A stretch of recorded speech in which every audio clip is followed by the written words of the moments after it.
శ్రీరామ కథా సుధారసములే రామాయణం.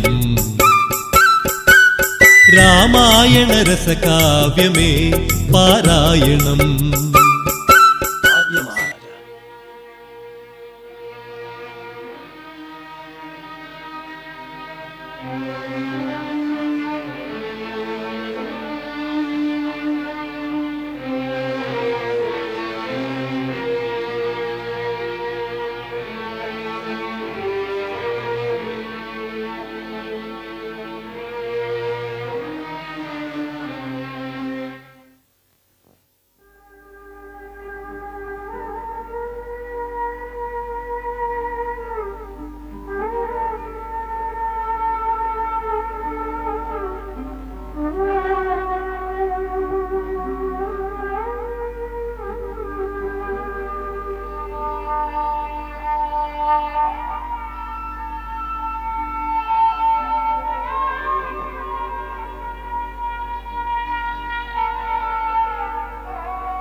ఈ సమయంలో మన కర్తవ్యం కఠినమైనది.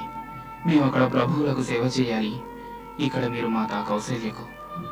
అవును ఊర్మిళ, ప్రీతిపాత్రులైన పుత్రుడు కోడలు వనాలకు వెళ్తుంటే వారి మనసు ఎంత దుఃఖిస్తుంది. ప్రియ, మీరే వారిని తమ ప్రేమ వాత్సల్యాలతో కాపాడగలరు. లేదంటే వారు 14 సంవత్సరాలు జీవించలేరు.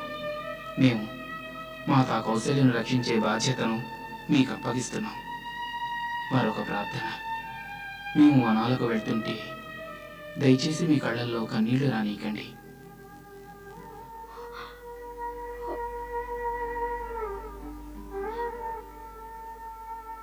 ఇంకా నిద్రించలేదా?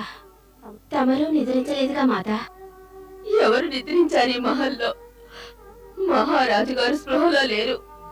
స్పృహ వస్తే రామా రామా అని రోధిస్తున్నారు.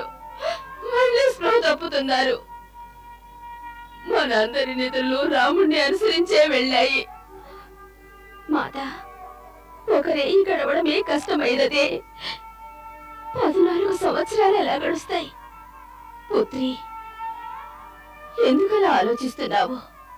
14 సంవత్సరాలలో ఒక రేయి తరిగిందనుకో. అవును పుత్రి, ఒక్క సమయం ఆశలు చిగురింప చేసుకుని గడపాల్సి ఉంటుంది.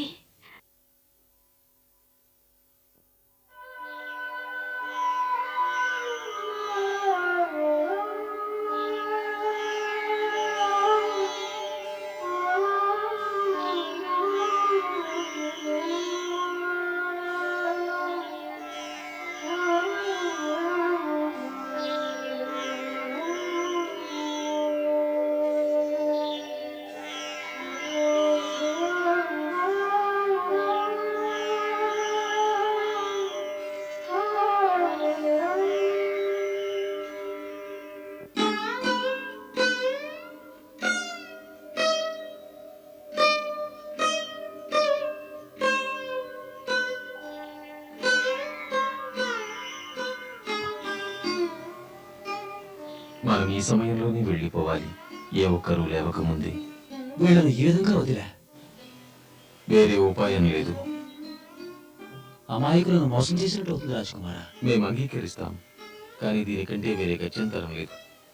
ఇక్కడ వీళ్ళు మా వెంట ఉండి దుఃఖిస్తారు, అక్కడ వీళ్ళ కుటుంబాల అయోధ్యలో దుఃఖిస్తారు. ఇక్కడ గుర్రాలు సకిలిస్తే మీరు మేలుకోవచ్చు. మీరు గుర్రాలను దూరంగా తీసుకువెళ్ళండి.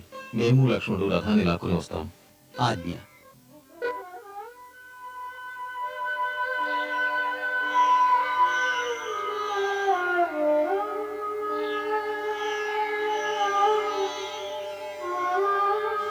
శ్రీరామ కథా సుధారసములే రామాయణం. రామాయణ రస కావ్యమే పారాయణం.